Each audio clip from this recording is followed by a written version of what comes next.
If it's Friday, former President Trump visits storm-ravaged Georgia after spreading false claims about the federal response to Hurricane Helene, as Vice President Harris campaigns in battleground Michigan with just 32 days to go.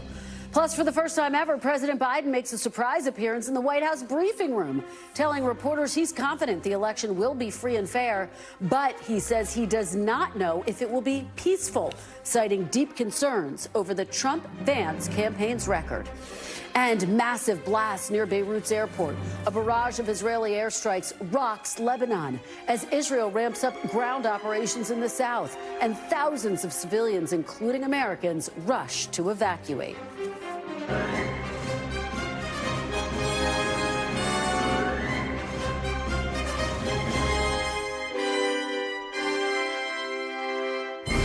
Welcome to Meet the Press Now. I'm Kristen Welker in Washington. With just 32 days until the presidential election, former President Donald Trump is in battleground Georgia right now as the state and region recovers from the devastation of Hurricane Helene. And just moments ago, he attended a briefing in Columbia County with Governor Brian Kemp.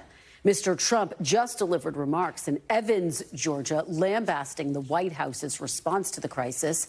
It comes as local and federal officials are now pushing back against a series of incendiary and baseless claims by the former president about the Biden administration's handling of the recovery. Here's some of what he said at a Michigan rally yesterday. Look. People are dying in North Carolina. They're dying all over those 5-6 states.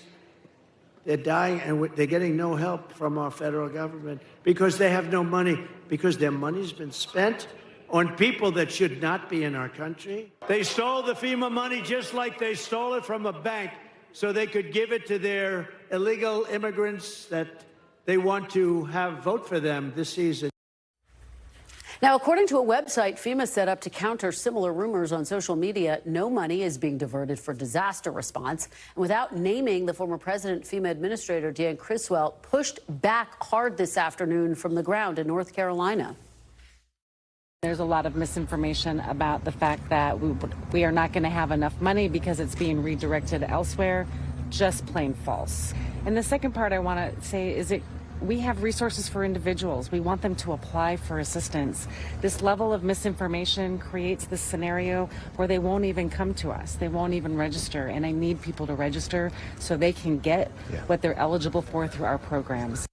And the former president's claims have also been refuted by local officials. Here's what the mayors of two of the areas hardest hit, Asheville, North Carolina, and Greenville, South Carolina, told me yesterday right here on this program. Well, FEMA's been here right on the spot, as you would hope, very granular. It's the way they work, and that's encouraging to see. But a lot of federal assistance combined with local in terms of feeding programs, getting emergency assistance in terms of bottled water and things like that. We are now seeing an incredible uptick of activity here in Asheville and Buncombe County and in our region. With all sorts of resources coming into the area. I just was meeting with part of our FEMA team that is here. Now, the former president's latest baseless claims on disaster aid come after earlier this week he claimed without evidence that aid was being denied to areas that voted for him in North Carolina. There is no evidence to support that claim. Here's RNC co-chair Laura Trump on this show.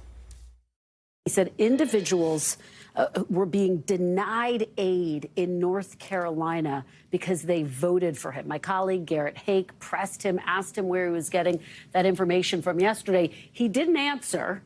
Do you have evidence? Do you know where those claims are coming from? I actually do not. This is a vital situation. And unfortunately, we have seen a lot more death, I think, than predicted. So I'm not sure about any of those statistics. The former president earlier this week also falsely claiming that Georgia Governor Brian Kemp was unable to reach President Biden, even though Kemp told reporters he did speak to the president and told him we got what we need. Mr. Trump's baseless claims about politicizing federal disaster relief come as Politico's E&E News reports that as president, Mr. Trump initially refused to approve disaster aid for the deadly 2018 California wildfires, specifically because of that state's Democratic leanings. A former Trump administration official told them he changed his mind after being showed voting results in Trump-aligned areas in the region. Let's bring in now our NBC News correspondent. Shaquille Brewster is following Donald Trump and Brian Kemp in Georgia. Marissa Parra is in eastern Tennessee, about 60 miles north of Asheville. Dasha Burns is in Butler, Pennsylvania, ahead of Trump's rally there tomorrow. And Garrett Hake, normally on the Trump beat, is in Flint, Michigan, ahead of Kamala Harris's rally later there today. Shaq, let me start with you. As we talked about, Donald Trump is spending the afternoon in Georgia, not technically a campaign event. He's there with Brian Kemp. What were your key takeaways? Obviously, Brian Kemp didn't initially endorse Donald Trump. Now he has. What were your takeaways?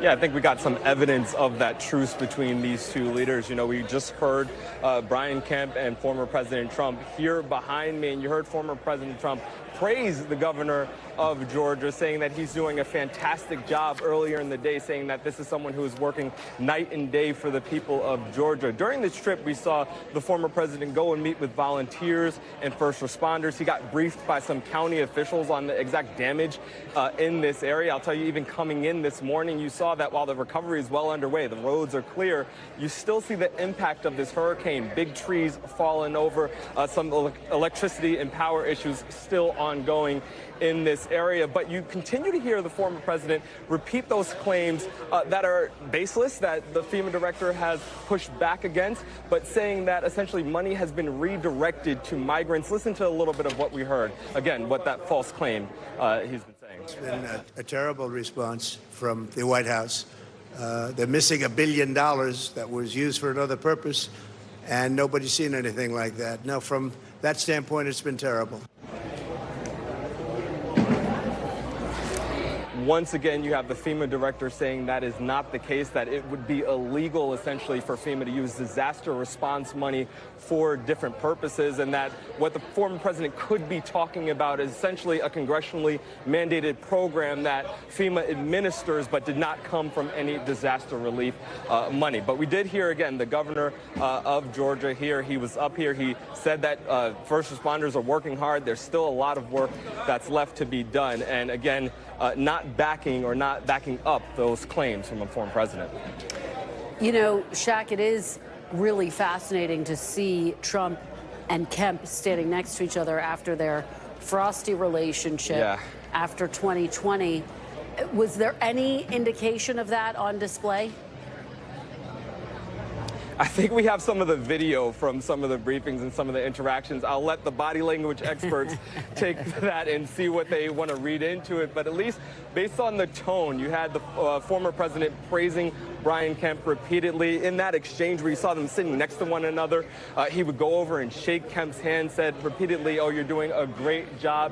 Here, as we heard the two leaders speaking, we heard Brian Kemp praise the former president and thank him for coming back to Georgia for the second time this week, for keeping the national attention on the recovery here. So it seems as if that truce is holding up. You mentioned it was just back in August where we heard the former president going after Brian Kemp, calling him an average governor, saying he was a disloyal guy, going after his wife in pretty personal terms at a rally. Things have definitely changed, and it seems you see them together for the first time in about 4 years, when again Brian Kemp didn't back up the former president in his attempts to overturn the election results here in the state of Georgia. That's right. But now there they are sitting next to each other with just 32 days to go until the election. Shaq, thanks so much. Marissa, let me turn to you. You are on the ground in hard-hit eastern Tennessee. What are the residents there telling you? Are they getting what they need from the federal response? Well, I can tell you on the ground, I'm not really hearing that much about misinformation, at least on the ground. What I've seen online is a totally different story. Of course, even in some of the local Facebook groups, I've seen a lot of comments that are casting skepticism on federal response and federal aid. But I can tell you, I have seen TEMA, which is the Tennessee Emergency Management. I have seen FEMA, and in different capacities, right? Because there is so much to be done on the ground, and that is just where we are. This is Irwin, Tennessee. That's not to mention all the other states. There are people on the ground here doing building assessments to even see if it's safe for search and rescue to go inside. We know there's search and rescue just down the street from where we are. They have cadaver dogs looking through debris. This is 1 week after Helene, not to mention all of the recovery and the rebuilding that has to be done, aside from just finding all of the people who are still missing.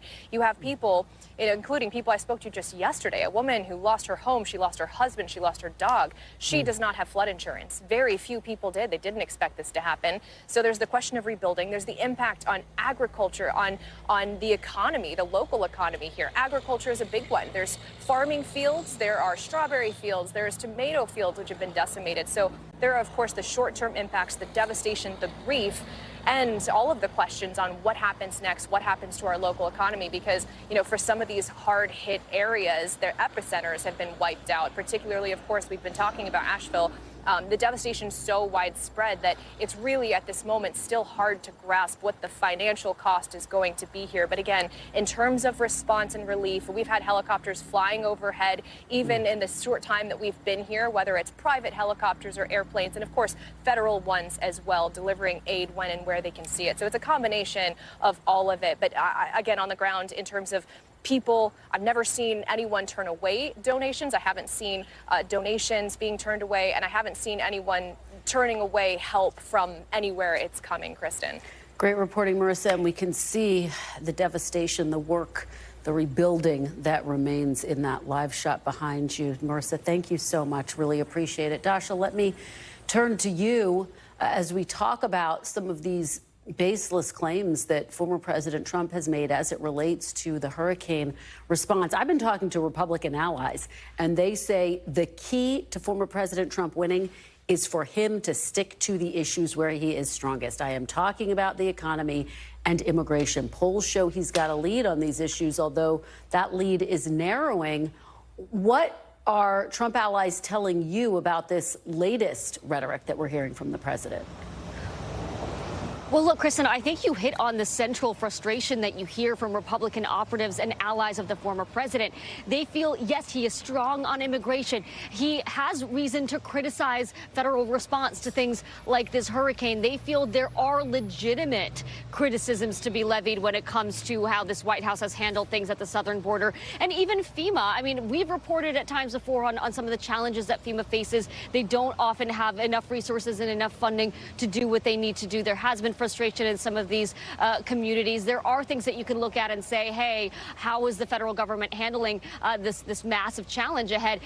But that's not what the former president is doing. When it comes to immigration, he's making false claims about FEMA, making false claims about people eating cats and dogs, distracting from the real substantive issues. And when it comes to the federal response to this hurricane, he's taking issue with something that's not real, that has been fact-checked and debunked. They feel if he could just stick to the facts, that there is a lane for him to be successful on these issues. That's simply not happening. And when you see him in Georgia with Governor Brian Kemp, I mean, it is a striking image, because just months ago, I was at a rally of his in Atlanta, Kristen, and he was openly in Kemp State criticizing him.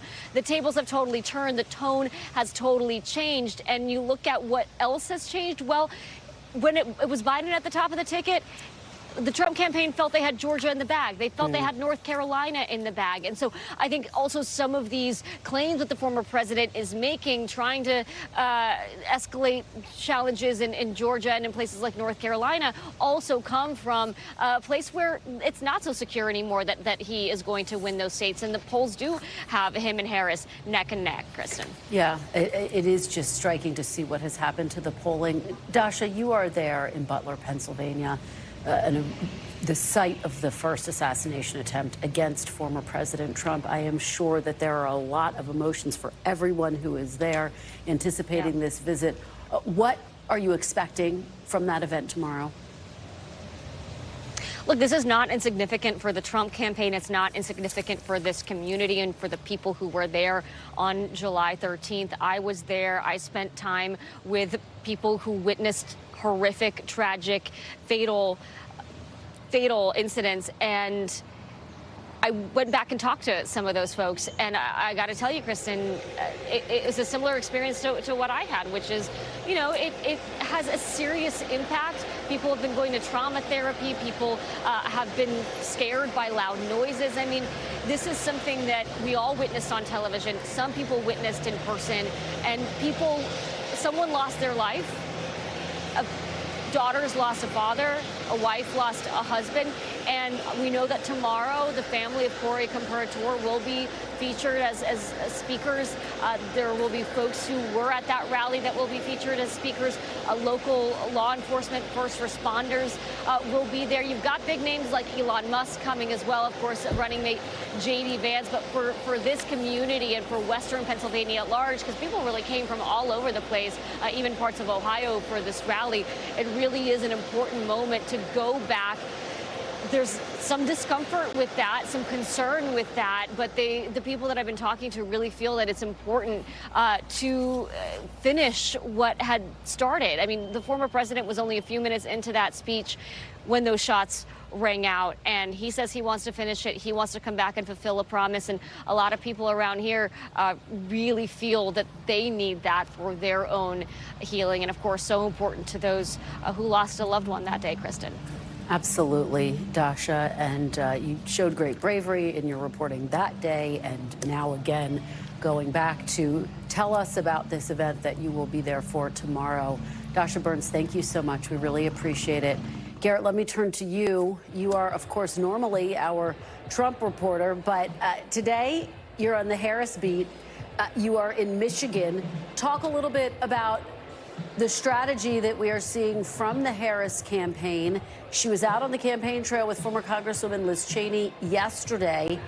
Do you think, does the campaign feel confident that that could help to win over some of those undecided, some of those moderate voters?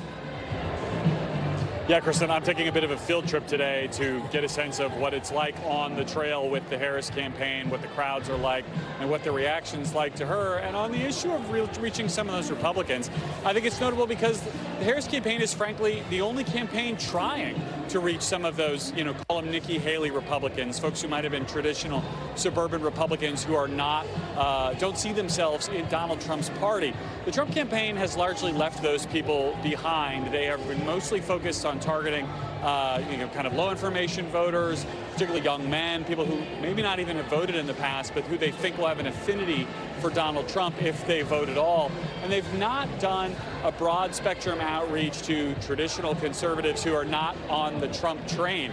The Harris campaign, I think, rightly sees an opening there to try to invite some of those people in, and they see Liz Cheney as a potential validator. Now, Cheney obviously doesn't have a huge constituency left in this modern Republican Party, but we're not talking about huge margins, certainly not in a state like Wisconsin, where they appeared yesterday that Joe Biden won by, I think, something like 20,000 votes 4 years ago. Here in Michigan, every vote could matter, and the Harris campaign has kind of a host of challenges or opportunities. They've got to shore up support with labor. They've got to shore up support among the sizable Arab American community here. They've got to make sure that they don't lose young African American men who have been a target for the Trump campaign for a year and a half now. Now, they're not going to solve all those problems today, but Harris has already been pretty aggressive in the Detroit area today on the issue of labor, and I suspect we'll hear her touch on all three of those constituencies here in Flint tonight.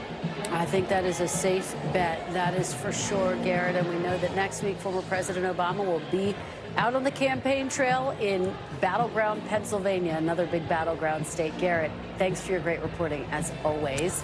After the break, President Biden's surprise White House briefing stop in which he aired concerns the 2024 election might not be peaceful, but stressed his confidence that it will be free and fair. Plus, if it's Friday, we've got key jobs data. We'll break down today's stronger than expected report and what it means for the economy with just a month until the election. You're watching Meet the Press now.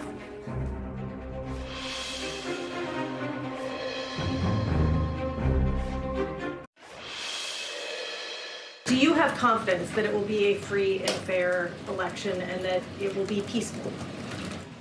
Two separate questions. Very much. I'm confident it'll be free and fair. I don't know whether it'll be peaceful.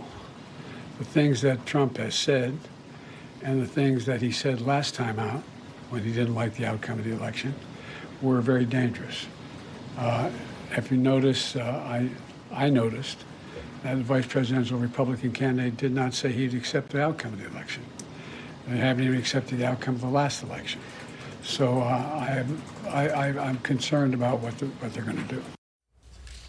Welcome back. That was President Biden this afternoon with an unusually stark warning from a sitting president of the United States, sharing his worry the 2024 election may not be peaceful and pointing to Donald Trump as the reason. Mr. Biden's remarks, the first from the White House briefing room since he was elected president. They come less than a day after former Republican Congresswoman Liz Cheney cited Donald Trump as the reason she was endorsing the Democratic presidential nominee, Vice President Harris, noting his refusal to peacefully transfer power and his actions on January 6th. I know that the most conservative of conservative values is fidelity to our Constitution. I tell you, I have never voted for a Democrat, but this year I am proudly casting my vote for Vice President Kamala Harris. What January 6th shows us is that there is not an ounce of compassion in Donald Trump. He is petty, he is vindictive, and he is cruel. And Donald Trump is not fit to lead this good and great nation. Joining me now is our panel, Mark Murray, NBC News senior political editor, Valencia Johnson, Democratic strategist and former senior advisor for President Biden's 2020 campaign, and Danielle Pletka, senior fellow at the American Enterprise Institute and an NBC News contributor. Thanks to all of you for being here on this Friday. Mark, let me start with you. Let's start with President Biden's comments. And apparently former President Trump, speaking in a gaggle in Georgia, just said he hopes the election is free and fair in response to what we heard from Mr. Biden. What do you make of his appearance in the briefing room, first of all, and the message that he had about the 2024 election? It was a surprise coming in, and he had some news to tout when it came to the economic numbers. Obviously wanted to do that, weighed in on the 2024 campaign, including on that question, Kristen, about will it be free and fair, and will there end up being any violence? And we only have to go back 3.5 years ago to actually see what actually happened on January 6th. That this is no longer a far-fetched kind of idea at all. And of course, we're going to have to wait to see how the election plays out. But one big difference between now and January 6th of 2021 is the administration that's in office right now. And as we know, Donald Trump really didn't kind of lift a finger when it came to the response and the attack on the Capitol. And importantly, I think when it came to the transition that we ended up seeing, where they kind of informed the GSA, hey, let's don't kind of have a transition. I don't know if we're going to have those problems again, but the idea that, well, it can never happen here, well, we saw what happened 3.5 years ago. It's a great point. Danny, let me turn to you. Your reaction to what we heard from the president and the broader backdrop to this, which is that the Jack Smith filing was just unsealed. Here we are, 30-odd days out from the election. Could this have an impact? I don't think that it will have an impact. I think that people who knew what lesson to draw from January 6th have drawn that lesson, and further evidence of Donald Trump's behavior on that important day isn't really necessary. I think there are people who made that decision, like Liz Cheney, and there are others who simply look at the choice before them and say, January 6th happened, I'm gonna move on. Brian Kemp has said that, others have said that. I think that the real challenge here is not the importance of the election, which is huge, but is the fact that Joe Biden sees this as such a critical moment, such a difficult moment, and yet never wanted to step down and hand this off to someone else. I see him, and I can't believe that. It is extraordinary that we know that he wrestled with that decision so much. Valencia, what do you make of what we heard from President Biden today, and do you think it will resonate in this moment and just the strategic decision to come out to the briefing room? As a former White House correspondent, I take those briefing room appearances pretty seriously. Yeah, I mean, some of this is also him talking about his achievements. He's doing his goodbye tour, right? We saw him on The View. But I do think, President Biden really cares about this country, and his comments about the violence that we could potentially see on Election Day and leading up to the transition of power, there's evidence to prove that that could be true. I mean, it wasn't just January 6th in 2021. We saw when they were counting ballots, some of Trump's supporters were going to polling locations, intimidating those folks who were literally exercising their constitutional right, protecting our democracy. And so he is actually just saying what a lot of circles, a lot of conversations that I've been in, and not just Democratic circles, independents, and even some Republicans, they are actually concerned about that as well. And then, as you mentioned with Jack Smith's his report, I mean, Donald Trump said, no matter if you win or lose, you still have to fight, right? Like, this man has not changed. We know that. And so he is speaking to the American people and letting them know that this is actually something that could happen. We got to take it seriously. Danny, all of this is happening against the backdrop, of course, of the candidates barnstorming the battleground states. You just mentioned Liz Cheney's endorsement of Vice President Kamala Harris, the optics of them being together for the first time out on the campaign trail. You're skeptical, though, that this is going to have the effect that the Harris campaign hopes, which is to potentially win over some Republicans who are frustrated with Trump, maybe some of those undecided voters. Yeah, I don't think that's going to happen. I think Liz cast her lot, and she's a woman I've known a long time. I'm very, very fond of her and her father. But I think she cast her lot when she made a decision to be the appointee of Nancy Pelosi on the January 6th committee. I think she lost a lot of Republican support. And I think for a lot of people, Liz was somebody who we saw as a future Speaker of the House. I speak for a lot of people. You know, a real smart, principled, and the fact that she chose to do this was well, it was her choice, and I respect it, but a lot of Republicans feel like it was a missed opportunity. And then going further and endorsing a Democrat, I think, is just, it deals her out of the game. Valencia, what do you think the impact is politically for Vice President Kamala Harris, who's hoping it will win her some votes? I mean, Danny speaks to the impact on Cheney and the Republican Party. Do you think it will have an impact at all? I actually do. It's very interesting how we have built this coalition that includes the Cheneys and the very progressive left, right?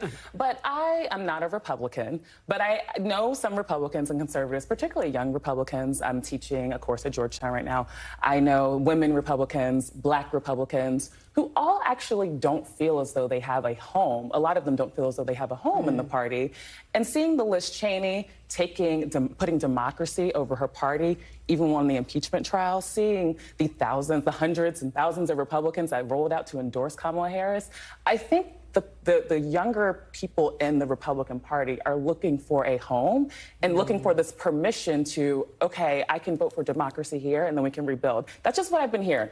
Mark, zooming out, give us your view of all of this. And also, if you would, your view of what this moment means for the Republican Party. It's not just Liz Cheney, it's Dick Cheney, too, who's endorsing Harris. We've seen a tremendous realignment in our politics. Yeah. And, you know, for those of us who started our careers like I did, seeing Vice President Dick Cheney and Liz Cheney, and now, you know, on the outs with the Republican Party, there's just been a really big transformation. But, Kristen, going back to the overall political impact of this, I think Danny's right. Like, any of us who've been covering politics over the last 4 years, not surprised that she's going to be voting for Kamala Harris over Donald Trump. But what is interesting, and you and I have actually poured over a lot of polling numbers when it comes to Kamala Harris, more voters view her as being liberal than voters who view Trump being conservative. So there is this kind of sense on, hey, I am, you know, Kamala Harris is way too liberal. News events like what we've seen the last 24 hours on Liz Cheney might end up saying, hey, you know what, maybe she isn't as liberal as I think she is. So in some ways, I think it's really good politics to begin to moderate, even though you might not win over Republicans, but people who actually want to see a more moderating force, that's good news for her. Danny, I see you wanting to get in on that. No. I mean, I agree with you wholeheartedly. And you know, look, I mean, my attitude is you always want to try to get away from your base. You know, I think Kamala Harris did a good job. I fixed my pronunciation. I think Kamala Harris did a good job in repudiating all of her 2019 far left positions. I don't believe her, but I think it was smart that she did it. Donald Trump always speaks to his base. He's not an outreach kind of guy. That's always a mistake. You know, it's such a fascinating point, and Danny, I think, hits the nail on the head. She doesn't believe her. There are a lot of voters who are saying, we still don't believe her. Do you think the Harris campaign, and I've been talking to allies of hers who believe this, in order to have a strong close on this campaign, needs to make herself more accessible and answer those kinds of questions about the shifts in her position. Yeah, and I think she will, right? I think she will continue to do media. A lot of the strategy that I have seen coming out of the campaign is, yes, some traditional media, but also reaching voters in new media and new culture spaces, new digital media, and talking to voters directly.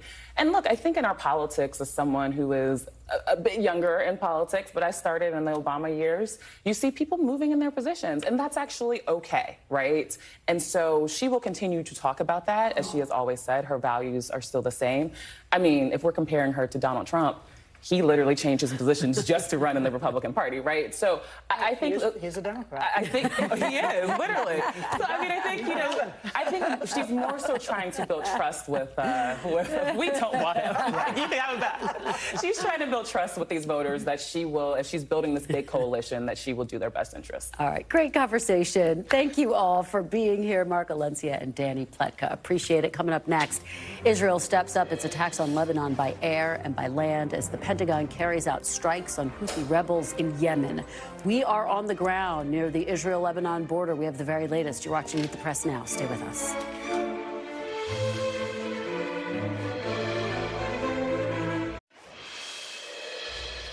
Welcome back. The fighting between Israel and Hezbollah is showing no signs of slowing down, with Israel launching several strikes on Beirut overnight. You can see the massive explosion as Israeli warplanes hit an underground bunker where the IDF says Hezbollah leaders were meeting, including the presumed successor to Hassan Nasrallah, who Israel killed just a week ago. In a separate strike, Israel also cut off a major crossing between Lebanon and Syria that was being used by tens of thousands of people trying to flee the growing conflict. Meanwhile, as the region braces for Israel's retaliatory response against Iran, the war of words between the two countries is also escalating. In a rare appearance at Friday prayers, Iran's supreme leader praised the ballistic missile attack on Israel earlier this week and warned that if necessary, it will do it again in the future. Joining me now is Raf Sanchez, who is in northern Israel. So, Raf, bring us up to speed, because basically the White House, the region bracing for a retaliatory strike by Israel.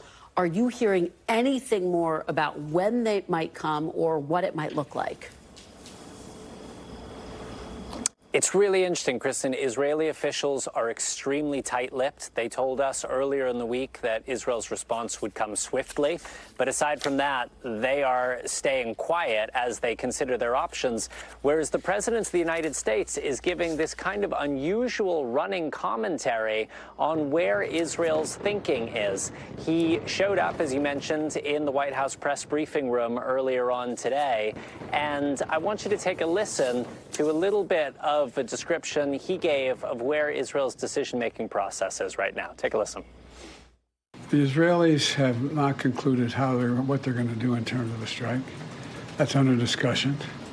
I think if I were in their shoes, I'd be thinking about other alternatives than striking oil fields. Now, the president mentioned oil fields there, and that is because there has been a lot of speculation that Israel might retaliate for this ballistic missile attack by striking Iran's oil production facilities. Iran is a massive country, very difficult for its air defenses to cover every part of it. Those oil facilities would be a relatively soft target compared to Iran's nuclear program, much of which is hidden in fortified bunkers carved into the sides of mountains. And, Kristen, the markets are a bit worried that the Israelis are looking at these oil fields. Oil prices are up as a result of that speculation. But you heard the president there saying at this point, Israel has not decided what it's going to hit. Kristen. Well, fascinating as the waiting game continues. We also heard from the supreme leader today who said Iran will not back down. You've obviously been talking to your sources. How concerned are they about an escalation, Raf? The ball is very much in Israel's court at this point. The Iranians have signaled that the ballistic missile attack on Tuesday was sort of one and done from their perspective. They are now waiting, as the rest of the world is, to see how Israel responds. And so the question is, where on that ladder of escalation does Israel decide to go? But the Iranians are making it really, really clear that if Israel hits back in a big way, they are prepared to strike back. They are making threats not just against Israel, but against countries that help Israel. That obviously includes the United States. And we have been seeing, there are concerns, I should say, about Iranian proxy groups in Iraq, in Syria, continuing to target U.S. forces in the region. Kristen. As always, Raf Sanchez, thank you for your fantastic reporting. Please continue to stay safe. I now want to bring in retired Lieutenant General Ben Hodges, former commander of the U.S. Army Europe. Thank you so much for joining me. I really appreciate it. Thank you, Kirsten. So let me ask you, I spoke with Ambassador John Bolton yesterday. He told me he believes that Israel should, in fact, go after Iran's nuclear facilities when it decides to retaliate. What do you say about that? Do you agree with that assessment? This might be one of the few times that I really agree with John Bolton. I mean, the Iranians seem weaker than what we thought they were. They're not able to really defend their proxies, Hezbollah, Hamas, or the Houthis. I think the last thing that Iran wants is to get into a war with Israel. But when I think about how we have demonstrated over the past couple of years that we can be blackmailed by Russian nuclear weapons, I don't want to think about Iran having nuclear weapons and how they would use that to blackmail us or some of our European allies. So this may be an opportunity to significantly change the security balance of power in the Middle East. You know, President Biden notably just signaled that he would not support Israel going after Iran's oil fields. What do you make of that, given that you do support them going after the nuclear facilities? Well, I think it's obviously this is up to the Israelis, and they have to decide what is their strategic objective. But we are not just bystanders or spectators on this. We have interests in the region, both because of our friends, but also the impact on our economy, on global economies. I was glad to see that we are finally striking the Houthis with some increased force. But none of this happens in a vacuum. About 90% of the oil that Iran exports goes to China. So there are other oil-producing countries that are friends of ours that perhaps can make up the difference. So I imagine the White House is well, of course, the White House is taking a close look at that. I want to play you something else that President Biden said today when he walked into the briefing room. Take a look. No administration has helped Israel more than I have. None. None. None. And I think Bibi should remember that. Pretty stern words there. What are you hearing, though, about how much influence the Biden administration has over Netanyahu? Well, of course, the amount of intelligence sharing that goes on, that's not public information, nor should it be public information. But I think that the professionals are talking with each other. I think that the president is correct to remind the Israeli government how much they do depend on the United States, that we're not just sitting in the bleachers hoping it all turns out well. But I would also say that the Israeli government has shown that they're probably going to go their own way until they're confident that they have eliminated the threats. I wish that they were much more careful in the excessive use of force that they show against heavily populated areas. And this is where the United States should really weigh in.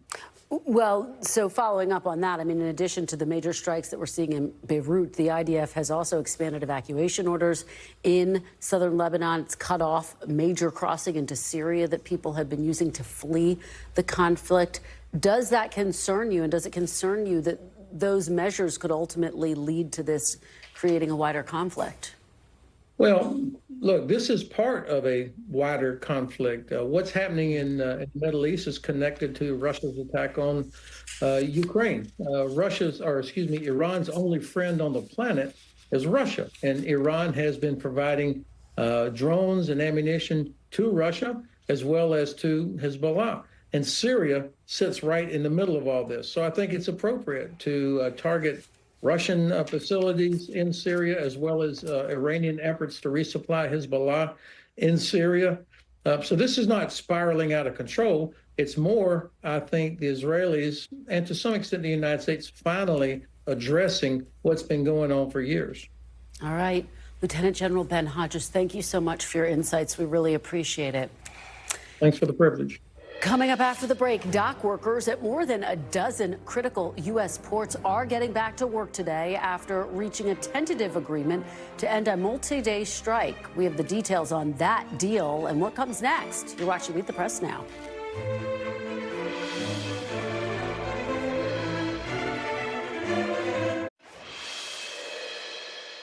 Welcome back. There was some good news for the economy today. New data released by the Department of Labor this morning revealed that 254,000 jobs were added last month, far higher than what economists had projected for the month. And the unemployment rate ticked down to 4.1%. The Labor Department also significantly revised up its July and August jobs totals, adding 55,000 jobs to the July total and 17,000 to the August figure.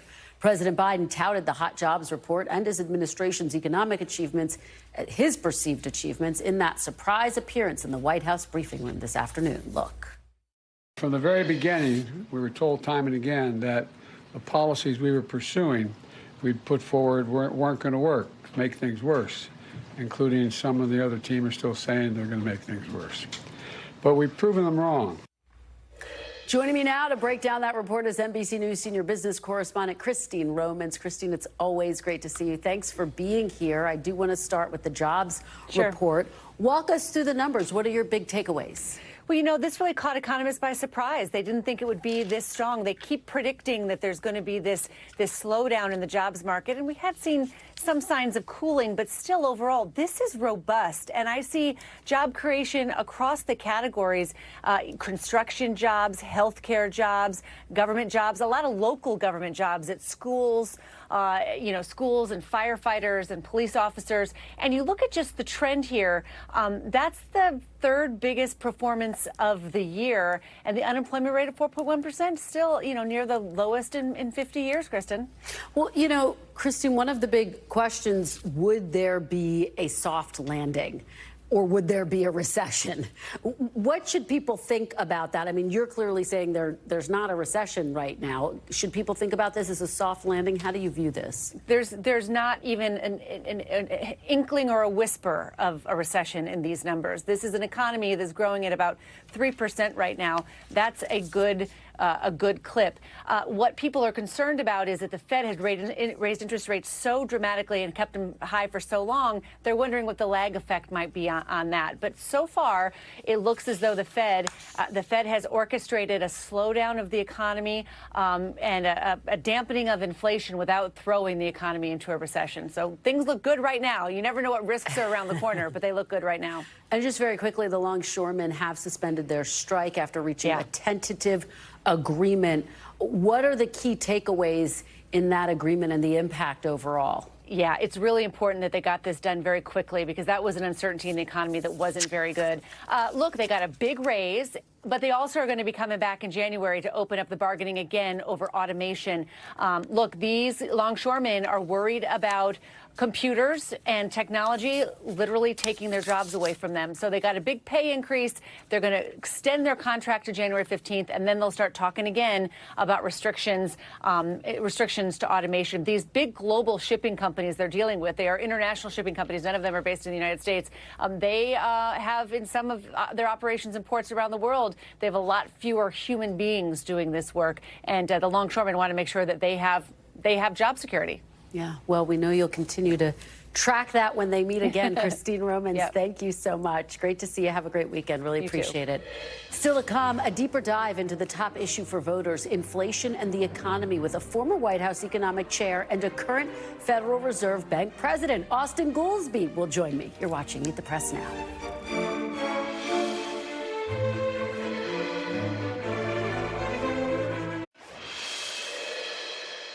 Welcome back. As we mentioned, economists are reacting to that stronger than expected jobs report released today.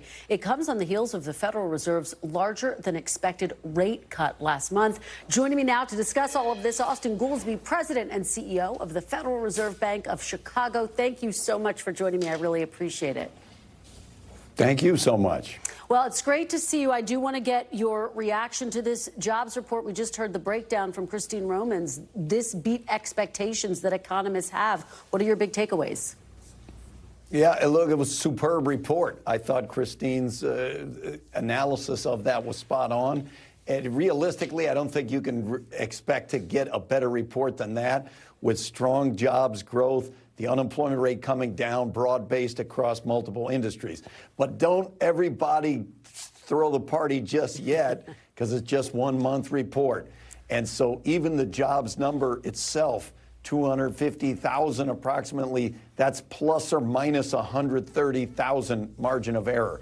And it's only 60 days ago that we were getting unpleasant numbers that were disappointing, and then the market was jumping up and down and saying that the Fed needs to cut 75, 150 basis points by the next meeting. Now it's going the other way. We kind of got to take the longer view on this thing. Okay, well, let me follow up with you on that. As you take the longer view, what are some key potential headwinds that you will be watching for that keep you up at night at this point? Well, you look, it's kind of job of central bankers to not go to sleep at night. They stay up all the time. Nothing should happen that we haven't at least thought it through. The dock worker strike was on my radar screen for sure. It's a good development for the economy that we're not having that. War in the Middle East leading oil prices to go up. We've seen that movie before, and it's not a good movie. So we're going to definitely need to keep an eye on that. And as I say, there have been soft landings easier than this one, have been derailed in the past by those kind of external shocks hitting the system. But the overall trend, if you could have the inflation rate coming in at around 2%, as we have been having, and the unemployment rate floating just above 4%, as we have right now, with the GDP growth as strong, 2-3%, you would like to freeze that frame right there and put that picture on the wall. I mean, that's exactly what we would want to hold it at, and now we just got to figure out what's the best way to keep it in that steady state. So you put your picture on the wall, and then you look at the polls, and the polls show the economy is still the top issue for voters all across the country. And they say they don't feel the impact of what is becoming a better economic picture. Why do you think there is still that disconnect, Austan? What do you think needs to happen? Yeah, this is the question of the vibes. Now, when I became a sworn member of the Federal Reserve, you're out of the elections business. So the polling has, in my view, nothing to do, and the Fed decision, nothing to do with the election. If you look at the vibes, the Fed by law is required to have a dual mandate. We look at inflation and we look at employment. So we have to look at the real numbers, and we always paid attention to the vibes because they were a good leading indicator of consumer spending. As the vibes and the actual numbers have diverged, they've stopped becoming a very good leading indicator. So people are saying in the polls they think the economy stinks, but then they're going out and buying TVs and cars and going to football games and those kind of things. So I wonder if some of this is catch up to the data, and I wonder if some of it is a little bit everyone's own media environment, what they read about the economy, it is reflected in how they feel about the economy. I do want to ask you about interest rates, because you have said that interest rates do need to come down a significant amount over the next year. After this type of a jobs report, this robust jobs report, what are you anticipating in terms of future cuts? Well, I don't like to tie our hands when we got a lot of data that comes in, and we're going to have a lot of meetings between now and then. But my overall is that if inflation is where approximately you want it, and unemployment is basically where you want it, but the interest rate level is way above what almost anyone thinks where it's going to settle, you got to be careful doing that. Because if you're going to be that tight for too long, those first two parts that you like, they're going to deteriorate. So I think it's over the next 12 to 18 months, got to come down a fair amount. And most people think that in the so-called dot plot where the members of the committee express what they think would be appropriate. But that's totally different than what should happen in the next meeting or the meeting after that. And in terms of external factors, one that we're watching, obviously, Hurricane Helene, the impact of that, the recovery efforts that are underway right now in all of the different states that have been impacted. Could that have an impact around the edges? For sure, around the edges. If for a given month you have seen hurricanes and other natural disasters wreak a little bit of havoc on especially jobs numbers, because the jobs number survey goes out in the so-called reference week. So if the damage and the cleanup takes place in the week they go ask, were you at work?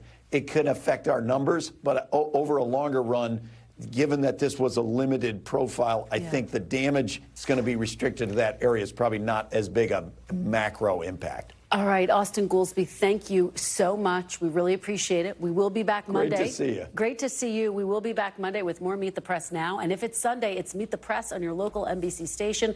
The news continues right now. Thanks for watching. Stay updated about breaking news and top stories on the NBC News app or follow us on social media.